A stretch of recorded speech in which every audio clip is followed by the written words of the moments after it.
जो सरकार ने नई नियमावली बनाई है बीपीएससी के माध्यम से शिक्षकों के चयन करने की प्रक्रिया जो है की जाएगी, लगता है सरकार का फैसला सही है? हाँ, सरकार का फैसला सही था। अब आप इस सोचिएगा कि अब 2024 में ही बदलाव दिखने लगे, नहीं दिखेगा। आपको ये बदलाव दिखेगा आज से 5 साल 7 साल बाद। जो आप कह रहे हैं कि हाँ 7 साल 8 साल बाद रिजल्ट दिखेगा, उन्होंने जो काम किया है, जो शिक्षक नियमावली बनाई है, बिहार के बच्चों की बेहतरी के लिए साबित होगा। बिल्कुल साबित होगा। अब अभी क्या है कि अगर एक शिक्षक को बीपीएससी के थ्रू जाएंगे तो एक पहले बात तो उनका एक मनोबल ऊंचा रहेगा कि भाई हम बीपीएससी के थ्रू आए हैं, डेकोरम मेंटेन करें यहाँ पे। क्वालिटी ऑफ एजुकेशन क्या बढ़ेगा? बिल्कुल बढ़ेगा। एक्चुअली क्या है ना कि बीपीएससी क्रॉस करना ही अपने आप में एक क्वालिटी ऑफ एजुकेशन अगर आपके पास नहीं है तो आप पास ही नहीं कर पाइएगा। परिवर्तन का तो सिद्धांत है कि अगर परिवर्तन कीजिएगा तो बिना मतलब जब भी कोई व्यवस्थाएं चेंज होती हैं तो थोड़ा बहुत तो दिक्कत आएगा ही। क्या है, टीचर्स के ऊपर हेडमास्टर अगर ईमानदार नहीं है तो टीचर्स पे बेचारे वो क्या कर पाएंगे वहाँ पे। अथवा बीपीएससी से वो निकाल के जाएगा तो थोड़ा दबा के दिखा दें, पड़ जाएगा। क्वालिटी ऑफ एजुकेशन क्या बढ़ेगा? बिल्कुल बढ़ेगा। एक्चुअली क्या है ना कि बीपीएससी क्रॉस करना ही अपने आप में एक क्वालिटी ऑफ एजुकेशन अगर आपके पास नहीं है तो आप पास ही नहीं कर पाइएगा। और ये बात समझिए कि अगर किसी शिक्षक को आ रहा है उसके पास नॉलेज है तो पक्का वो देगा। क्योंकि हम खराब क्यों पढ़ाएंगे, जब पता है तो खराब क्यों पढ़ाएंगे। उसमें कोई अलग से तो कोई प्रोडक्ट लग नहीं रहा है वहाँ पे। अब बीपीएससी के थ्रू क्या है कि जब जाएंगे लोग तो तैयारी बहुत रेगुलस करना पड़ेगा, तो उनके पास नॉलेज आ जाएगा धीरे धीरे। और अच्छा, बीपीएससी के थ्रू जाएंगे तो उनको पहले से पढ़ना पड़ेगा, तो पढ़ने के लिए ग्रुप स्टडी करेंगे, कुछ संस्थाओं से पढ़ेंगे, तो वहाँ से वो मेथड को क्या करेंगे, एडॉप्ट करेंगे और आगे जाके उसी को डिलीवर करेंगे। तो पहले की तुलना में अब बहुत ज़्यादा सुधार बिल्कुल देखा जाएगा। मतलब जो सरकार ने नई नियमावली बनाई है बीपीएससी के माध्यम से शिक्षकों के चयन करने की प्रक्रिया जो है की जाएगी, लगता है सरकार का फैसला सही है? हाँ, सरकार का फैसला सही था। क्योंकि बिहार का सबसे बड़ा बजट अगर देखेंगे तो शिक्षा पे जाता है, लगभग 40,000 करोड़ रुपए। तो हमारा इतना बड़ा बजट है तो इसका सदुपयोग होना चाहिए यहाँ पर। तो जैसे हर कैटेगरी में है वहाँ पे, तो बीपीएससी के थ्रू जाने से क्या है, थोड़ा सा डेकोरम मेंटेन रहेगा यहाँ पे। ये बहुत बड़ा। बच्चों को जो स्कूल में हम शिक्षा पर हमेशा सवाल खड़े करते हैं, अगर बिहार की शिक्षा व्यवस्था की बात करें तो पहले से थोड़ी बदली है, लेकिन अभी भी उतने स्टैंडर्ड की नहीं थी। शिक्षा के साथ एक ये भी गड़बड़ी, इसमें सुधार बड़ा धीमा दिखता है। अब किसी बच्चे को आप पढ़ाएं हैं, ठीक है, नर्सरी KG 1 2 जो भी है वहाँ पे, वो तो 10-15 साल बाद समझ में आएगा कि वो किस लेवल का है। तो शिक्षा में जो भी बदलाव होता है आज आपको नहीं दिखेगा। ऐसे बीपीएससी है, अब आप इस सोचिएगा कि अब 2024 में ही बदलाव दिखने लगे, नहीं दिखेगा। आपको ये बदलाव दिखेगा आज से 5 साल 7 साल बाद। तो आज भले आप खराब कह सकते हैं सरकार के डिसीजन को, 5-7 साल बाद आप ही धन्यवाद कहने जाएंगे। क्योंकि सर आप भी शिक्षक हैं, जब इस इंटरव्यू को कई सारे शिक्षक अभ्यर्थी देख रहे होंगे तो कई आपके समर्थन में भी खड़े होंगे, कई लेकिन आपका विरोध भी करेंगे। और क्या आप ये मानेंगे कि जो आपका विरोध करेंगे वो भी कह रहे हैं कि हमने STT का एग्ज़ाम दिया, हमने सीटेट का एग्ज़ाम दिया, अब नहीं लेंगे, बीपीएससी के माध्यम से लेंगे? तो जो सीटेट पास कर सकता है, स्टेट पास करता है, बीपीएससी भी पास कर लेगा। वो ऐसा थोड़ी है कि जो शिक्षक जो स्टेट पास किया कि आप उसको समझते हैं कि किसी काम लायक नहीं। अरे वो भी परीक्षा है, ये भी परीक्षा है। जो एक परीक्षा पास कर सकता है यहाँ भी पास कर सकता है। अब ये कहिए कि एक दरवाजे और बढ़ गए, इसे और खोलना है यहाँ पे, तो ऐसा नहीं है। वो लोग भी समझते हैं इस चीज़ को और वही लोग निकालेंगे। आप देखिएगा, जो लोग को लगता है कि नहीं हम स्टेट कर दिए, क्या पता वही टॉप कर जाए यहाँ पर, वही टॉप कर जाए। लेकिन कई शिक्षक भी आपके विरोध में हो ना, क्योंकि आप कह रहे हैं कि अब क्वालिटी ऑफ एजुकेशन सुधरेगी, तो क्या इससे पहले वाले जो शिक्षक थे उनमें वो एबिलिटी नहीं थी? ऐसे देखिए, शिक्षा में ना एक केवल शिक्षक से ही शिक्षा नहीं सुधर सकती। हम पढ़ाएं वो पढ़बे न करे, ये भी तो आप देखिए सरकारी स्कूल में जो बच्चे पढ़ने जाते हैं वो खुद ही सिंसियर कम रहते हैं, और हम लोग के पास आते हैं सिंसियर रहते हैं वहाँ पे। क्योंकि ना एक सिंसियरिटी, दूसरा गार्जियन का भी बहुत बड़ा रोल होता है। अगर कोई गार्जियन अगर प्राइवेट स्कूल में भेज रहा है जहाँ 4,000-5,000 फीस, तो गार्जियन प्रॉपर उनकी निगरानी, आज क्या होमवर्क मिला, किए कि नहीं किए, प्रोग्रेस। गवर्नमेंट स्कूल में गार्जियन को भी देखना चाहिए, छोड़ दिया है भैया वहाँ पे। मतलब हम लोग तो शुरू से देखते हैं कि सिविल सर्विस जो सर्विसेज होती है, मतलब बीपीएससी हो या यूपीएससी हो, बीपीएससी यूपीएससी का मतलब क्या है? अफसर। तो अफसर के सामने तो आप ठीक से ही रहेगा, अफसर ऑफिसर। हाँ बिल्कुल, वही तो है। एक उनके अंदर भावना आएगी ना कि हम थोड़ा सा अलग हैं। तो आप अलग क्यों हैं?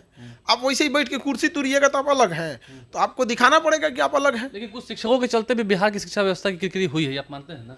सब कहीं ना कहीं तो है, बिना आग लगे धुआं तो नहीं निकलता है ना कहीं तो है गड़बड़ी ये चीज़ों को। लेकिन जैसे बिहार में सरकार है, ठीक है, हम राजनीति बात नहीं करेंगे, नीतीश कुमार है, तेजस्वी यादव है सरकार में, और शिक्षक नियमावली बनाए, तो ये विचारधारा सही रही जो आप कह रहे हैं कि हाँ 7 साल 8 साल बाद रिजल्ट दिखेगा। उन्होंने जो काम किया है, जो शिक्षक नियमावली बनाई है, बिहार के बच्चों की बेहतरी के लिए साबित होगा?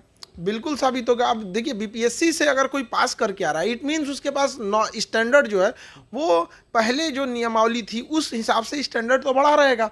अब जब स्टैंडर्ड बढ़ा है, जब वो कंपटीशन पास किए हैं, बीपीएससी कैसे क्वेश्चन पूछती है, टू द पॉइंट, अभी के हिसाब से, मतलब उसमें हर चीज अप टू डेट रहता है। जीएस भी रहता है। जीएस भी रहेगा, मतलब वर्सटाइल सिलेबस रहेगा आपको, मतलब हर तरह से वो निचोड़ के बना देगा वहाँ पे। उसके बाद जब बीपीएससी सिलेक्शन करेगी तो बीपीएससी सिलेक्शन के बाद थोड़ा सा उन लोग को ट्रेनिंग पे भी वो देना पड़ता है कि भैया ये बीपीएससी वाले हैं, वरना अगर बीपीएससी पास करके जाएगा ना, ट्रेनिंग में उल्टा सीधा करेगा, वही समझा देगा आपको, क्योंकि उसके अंदर पहले से कहा जाता है भाई हम बीपी अधिकारी लेवल के हैं, तो उसको समझाना भी पड़ता है ना उस हिसाब से।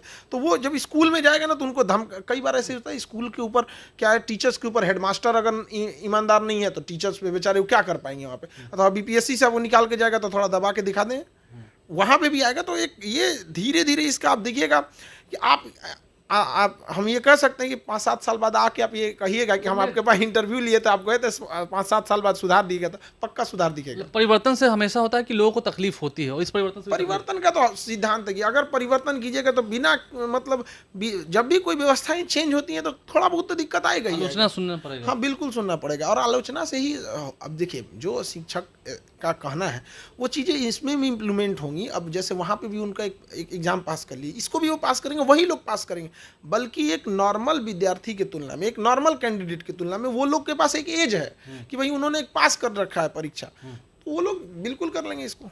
अंतिम सवाल है मेरा, 1,60,000 शिक्षकों की बहाली होनी है, जाहिर सी बात है कि फॉर्म लोग 10 लाख से ऊपर लोग भरेंगे, तो लेकिन चुन के तो 1,60,000 ही आएंगे। लगता है कि 1,60,000 ऑफिसर टीचर बिहार को बदलेंगे? बिल्कुल बदलेंगे, धीरे धीरे बदलेंगे यहाँ पे, क्योंकि देखिए जब एक बहाली तो बम्पर निकली है, इसमें तो कोई दोष नहीं। इसमें तो मतलब बहुत बड़ी वैकेंसी है यहाँ पे टीचर्स के लिए यहाँ पे। और लड़के भी जो पढ़ने आ रहे हैं ना, उन लोगों को भी हम देख रहे हैं, मतलब जो भी लड़के पढ़ने आते हैं तो एक उन लोग के अंदर है ये कि नहीं हमको कुछ बदलना है। और जाहिर सी बात है कि हम लोग जो क्लासेज लेते हैं तो उसमें ये एंगल जरूर जोड़ते हैं कि भाई देखिए आप बच्चों के साथ बेईमानी मत कीजिएगा। हम लोग को अगर मतलब पढ़ाना रहता है, खाए हैं या नहीं खाएं ये बच्चे को नहीं पता रहना चाहिए यहाँ पे, आप उसको डिलीवर करके ये उतना पढ़ाए हैं कि नहीं पढ़ाए हैं यहाँ पे। और गवर्नमेंट स्कूल में भी क्या है ना कि छोटे बच्चे हैं और मतलब उन लोग को तो सिलेबस छोटा होता है और टाइमिंग ज़्यादा होती है, 1 साल की टाइमिंग होती है, उसमें और हंसा खिला के पढ़ाएंगे तो ये लोग बहुत सारा सुधार करेंगे। और धीरे धीरे वैकेंसी जब ये सेलेक्ट हो जाएगी तो हो सकता है सरकार को एक और नियमावली लाए जो शिक्षकों को और बेहतर कैसे ट्रेन किया जा सके, क्योंकि शिक्षक तो कभी नहीं ना चाहेगा, बिहार के हित में है। हाँ बिल्कुल है, वहाँ पे शिक्षकों को और ट्रेन कैसे किया जाए, नए पैटर्न पे कैसे दिया। देखिए पहले के ज़माने में बच्चों का मोबाइल नहीं होता था तो उनके पास डिस्ट्रक्शन के रास्ते नहीं थे, अभी क्या लड़कों का मोबाइल है, अब उसके पास 24 घंटा नहीं है, 6 घंटा तो मोबाइल में घुसा है। तो हमें शिक्षा प्रणाली को भी क्या करना पड़ेगा, उसी हिसाब से ढालना पड़ेगा कि वो अडॉप्ट कर ले उस चीज़ को। क्योंकि ये इंटरव्यू हम जब कर रहे हैं, इसको समाप्ति पर है, कई लोग आपकी आलोचना भी करेंगे, आपको पता है कि कुछ लोग इसके विरोध में भी खड़े हैं, तो आपको क्या लगता है, आपकी दूरदृष्टि है, आप भी अनुभवी हैं, कौन लोग हैं जो विरोध कर रहे हैं, जिन्हें बुरा लग रहा है? अब जैसे अब किसी कोई एग्जाम पास करके अगर हो गया है तो वो तो अपने आप को सिक्योर समझ रहे थे, और दोबारा परीक्षा में बैठाएंगे तो थोड़ी सी कई लोग जो पंचायती राज के माध्यम से आते थे उन्हें भी अब दिक्कत हो रही है कि हाँ भाई अब बीपीएससी धीरे धीरे सब हो जाएंगे, लोग अभ्यस्त हो जाएंगे, क्योंकि पहली बार है ये चीज़ें। और ऐसा नहीं आप मतलब उनको क्यों कम आंक रहे हैं कि वो लोग नहीं निकाल सकते हैं परीक्षा, वो मेहनत करें, आप कहें बिल्कुल उनके लिए थोड़ा सा ये जो पहले से है उनके लिए तो और आसान है, वो निकाल सकते हैं इसको, मेहनत करेंगे तो हो जाएगा, बिल्कुल हो जाएगा। राहें थोड़ी कठिन है, लेकिन क्या कहेंगे खान साहब? अच्छा वो टीचर्स वाला जो बीपीएससी होगा वो नॉर्मल जो अधिकारी वाला बीपीएससी है उस लेवल का नहीं होता है, मतलब वो जो हम लोग मतलब ये जो रेगुलर बीपीएससी वाला क्लास लेते हैं उसके क्वेश्चन और उसके स्टैंडर्ड और इसमें बहुत अंतर आएगा। ऐसा नहीं है बस नाम है कि बीपीएससी लेगी तो कुछ सख्तियां बरती जाएंगी, स्टैंडर्ड मेंटेन की जाएगी, धांधलियां होती थी वो कम हो जाएंगी। तो बीपीएससी से 1-2 फायदे नहीं है, बहुत सारे फायदे। लेकिन अब वो सोचेंगे कि जो डीएम एसडीएम डीएसपी वाली वो होती है उस लेवल का हो जाएगा, तो उस लेवल का नहीं होगा, ये उस लेवल का नहीं होगा। इसलिए घबराने की बात नहीं है, बहुत सारी